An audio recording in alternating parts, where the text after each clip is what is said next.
Bismillahirrahmanirrahim. Assalamualaikum warahmatullahi wabarakatuh.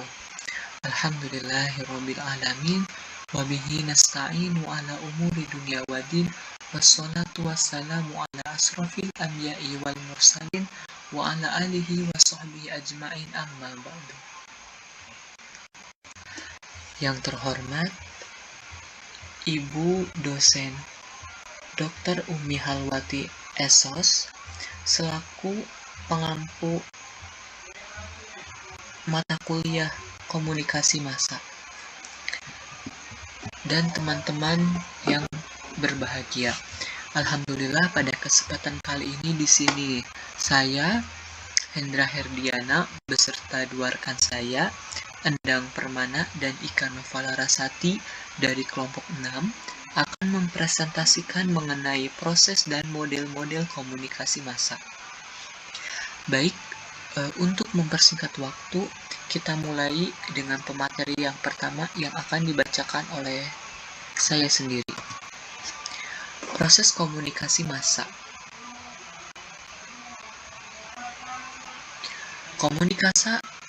Komunikasi massa memiliki proses yang berbeda dengan komunikasi tatap muka, karena sifat komunikasi massa yang melibatkan banyak orang, maka proses komunikasinya sangat kompleks dan rumit.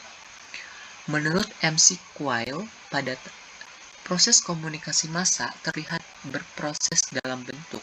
Yang pertama, melakukan distribusi dan penerimaan informasi dalam skala besar. Yang kedua, proses komunikasi massa juga dilakukan melalui satu arah. Yang ketiga, proses komunikasi massa berlangsung secara asimetris. Yang keempat, proses komunikasi massa juga berlangsung impersonal. Dan yang terakhir ada proses komunikasi massa juga berlangsung berdasarkan pada hubungan-hubungan kebutuhan market di masyarakat. Komunikasi massa ini merupakan komunikasi yang menggunakan media massa. Maka komunikasi massa memiliki proses yang jauh berbeda dari komunikasi biasa. Dengan berkembangnya media termasuk media massa, komunikasi massa menjadi satu hal yang penting bagi kehidupan manusia di era sekarang. Oleh karena itu, pemrosesan dan juga metode-metode komunikasi massa harus dilakukan sesuai dengan ketetapan yang berlaku.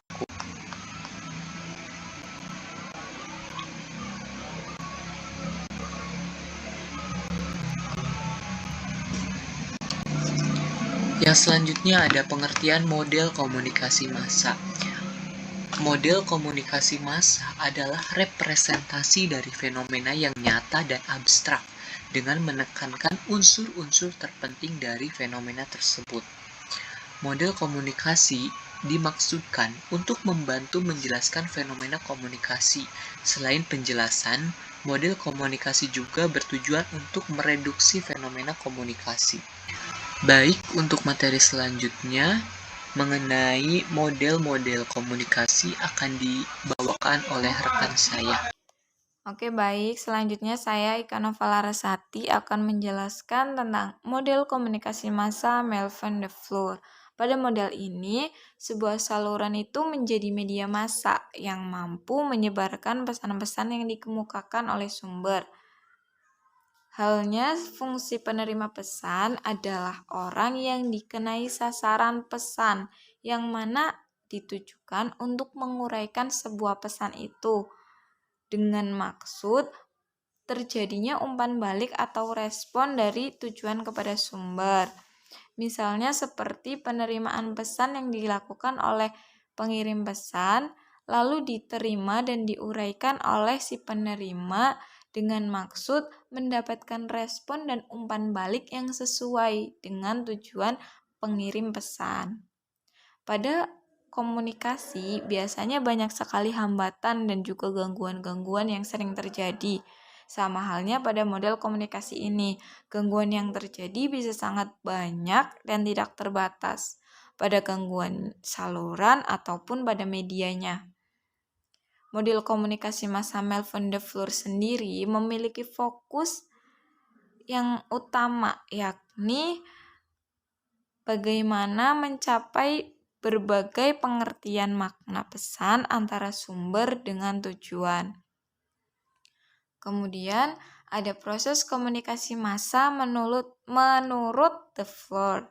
Sumber atau source yang bermaksud mengkomunikasikan sesuatu hal kepada sasaran penerima, destination, pertama-tama akan terlibat dalam proses pengolahan atau pembentukan simbol-simbol pesan dengan transmitter, sehingga menghasilkan suatu pesan yang bermakna.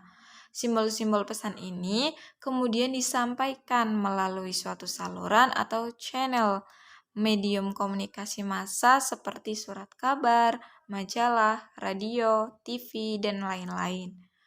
Pihak penerima atau receiver menerima simbol-simbol pesan tersebut melalui alat penerima tertentu. Pihak penerima dalam menerima pesan tersebut juga terlibat dalam proses pengolahan dan pengertian makna pesan, yang kemudian bertindak menjadi sumber informasi atau source, membentuk simbol-simbol pesan tanggapannya melalui transmitter.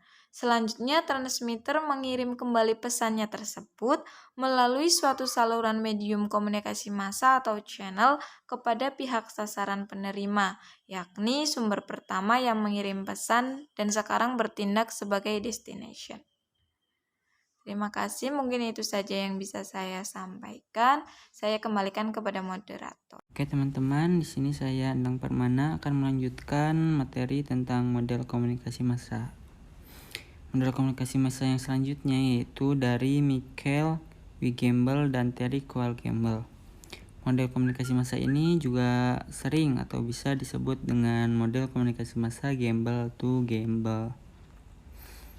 Pengertiannya yaitu adalah pola komunikasi yang terpancar dari sumber pesan dan penyaring informasi. Pesan tersebut kemudian disebarkan melalui media massa dan diterima oleh khalayak. Adapun ciri-ciri dari model komunikasi massa ini yaitu yang pertama, dalam model ini komunikasi massa itu dapat mempengaruhi jenis komunikasi yang lain seperti komunikasi interpersonal, komunikasi intrapersonal, komunikasi kelompok, dan lain sebagainya. Menurut komunikasi massa Gamble to Gamble ini, komunikasi yang tadi disebutkan itu bisa dipengaruhi oleh komunikasi massa. Ciri yang selanjutnya yaitu adanya fungsi gatekeeper. Gatekeeper itu adalah, kalau saya mengutip pendapatnya Bittner pada tahun 2019, beliau mengistilahkan bahwa gatekeeper itu adalah individu atau kelompok orang yang memantau arus informasi dalam sebuah saluran komunikasi massa seperti editorial dan juga reporter dan lain sebagainya. Lalu gatekeeper juga tidak saja ikut menentukan baik atau tidaknya pesan yang akan disampaikan melalui media massa, tetapi mereka juga bisa melakukan fungsi kontrol dan penyensoran. Lalu ciri yang terakhir yaitu di sini media telah berperan untuk melayani semua kepentingan komunikasi massa. Ini penjelasannya tidak jauh bedanya dengan ciri yang pertama, yaitu komunikasi massa dapat mempengaruhi jenis komunikasi yang lain. Baik, terima kasih teman-teman. Berikut merupakan presentasi dari kelompok 6 dengan materi proses komunikasi massa dan juga model-model komunikasi massa. Kita cukupkan dan kita tutup. Terima kasih. Wassalamualaikum warahmatullahi wabarakatuh.